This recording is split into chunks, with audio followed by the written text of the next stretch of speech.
Bom, bem-vindos a esse curso de modelagem no Blender, onde a gente vai aprender desde o zero a navegar na sua interface, modelar objetos, criar uma cena e, por fim, renderizá-la numa imagem final.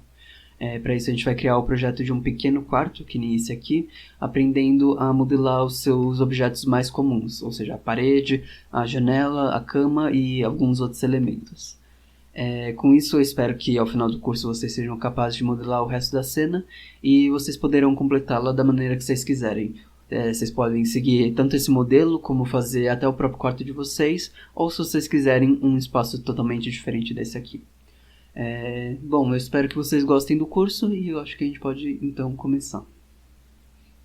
Bom, quando a gente abre o Blender pela primeira vez, a gente vai ver uma tela parecida com essa, que te dá algumas opções de uso do Blender. A gente só vai aceitar todas as opções que vêm por padrão e a gente pode clicar fora dessa tela para fechar ela. Bom, quando a gente inicia um novo projeto, a gente pode ver que ele já vem organizado em algumas áreas de trabalho. A gente vai se familiarizar com todas essas áreas conforme a gente for precisando, mas nessa primeira aula a gente vai focar no viewport, que é esse espaço principal, onde a gente tem a nossa cena e onde a gente vai modelar os nossos objetos. Por padrão, toda vez que a gente cria um projeto novo, ele vem com 3 objetos básicos, que é um cubo, uma luz que ilumina a nossa cena e uma câmera que enquadra essa cena e depois renderiza ela. E vocês podem ver que toda vez que eu clico num objeto, eu posso selecionar ele. Eu também posso selecionar mais que um objeto, se eu quiser, segurando a tecla Shift enquanto eu clico em um objeto, ou eu também posso selecionar uma área arrastando o meu mouse. Se eu quiser desselecionar um objeto, eu posso de novo com a tecla Shift clicar novamente no objeto, ou eu posso também desselecionar uma área segurando a tecla Ctrl enquanto eu arrasto meu mouse. Bom, talvez vocês já tenham notado, mas aqui no canto todas as ações que eu estou fazendo estão sendo mostradas por esse ícone. Então, se vocês quiserem acompanhar meus movimentos, vocês podem se referenciar por ele.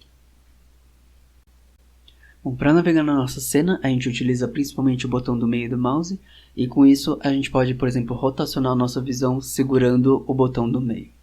É legal notar que isso acontece em relação a um ponto central da tela do nosso viewport, então independente se eu clico aqui e arrasto ou clico aqui, ele sempre vai começar a rotacionar em relação a esse mesmo ponto. Bom, além disso a gente também pode mover a nossa visão segurando a tecla Shift enquanto a gente segura o botão do meio.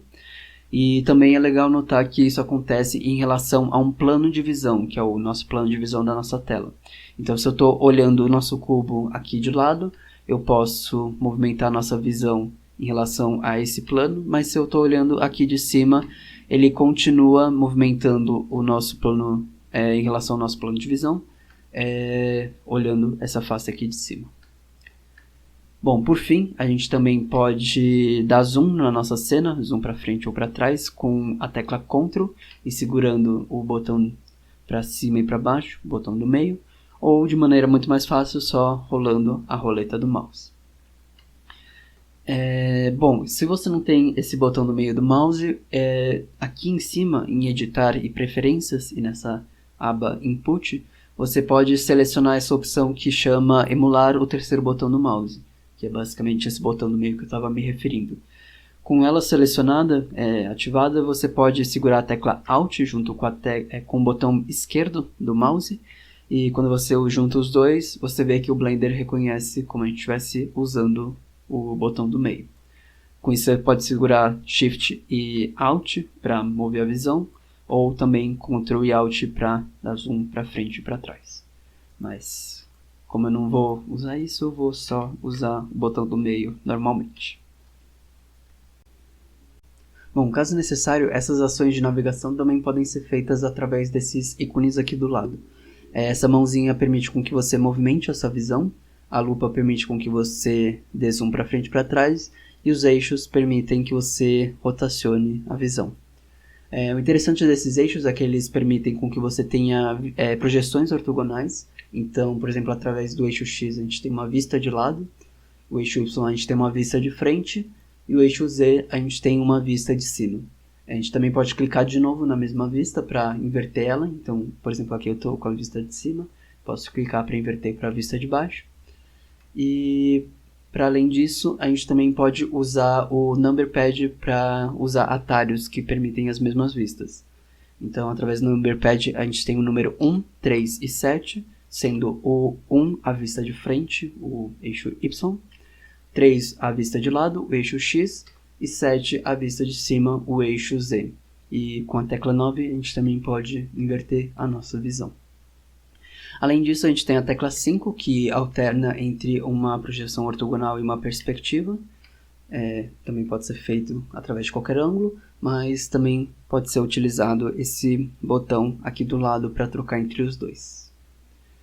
Bom, caso você não tenha o Number Pad, você também pode utilizar a tecla aspas embaixo da tecla ESC, que traz esse menu radial aqui, e como você pode ver, tem todas essas opções que a gente estava comentando. Bom, além disso, a gente pode olhar através da nossa câmera para ver qual é o enquadramento dela, e isso é feito através da tecla 0 do Number Pad, ou também através do menu radial aqui na opção de ver a câmera. E vai alternar entre o enquadramento da câmera e a sua visão anterior. Você também pode usar esse íconezinho de câmera aqui para fazer a mesma coisa. Bom, por fim, a gente pode focar em um objeto, por exemplo, se a gente estiver longe dele, a gente pode utilizar a tecla vírgula ou ponto, dependendo do seu teclado, mas é a tecla que fica do lado do 0 no Number Pad, e com ela a gente consegue focar no nosso objeto. A gente pode fazer isso também através do menu radial, através da opção de ver selecionado. Aqui. O que é bastante útil caso a gente esteja perdido na nossa cena. A gente pode, por exemplo, selecionar um objeto aqui na lista e ver ele através desse ver selecionado. Bom, são bastante atalhos. O Blender tem bastante atalho para fazer a sua navegação e toda a modelagem, etc. Mas você vai se acostumando com ele e enquanto você não estiver tão acostumado, também aqui em cima tem um menu com todas as opções que eu estava mostrando agora. E o interessante desse menu é que ele mostra quais são os atalhos que são utilizados. Então, por exemplo, aqui, como a gente falou, a visão de cima, que é o topo, é o número 7 do Number Pad. E quando a gente seleciona ela, você vê que é a mesma coisa que a gente teclar a tecla 7. Além disso, caso você não ache uma ação, você pode procurar por ela. Então, você pode teclar a tecla F3, que vai te trazer essa procura. E com isso você pode procurar em inglês, infelizmente, mas você pode procurar, por exemplo, ver a vista de cima, view top, que te traz também a opção e mostra qual é o atalho dela, caso ela tenha. E acho que é isso. Eu recomendo você dar uma brincada de se movimentar por aí, para você se acostumar com a movimentação e a navegação do Blender.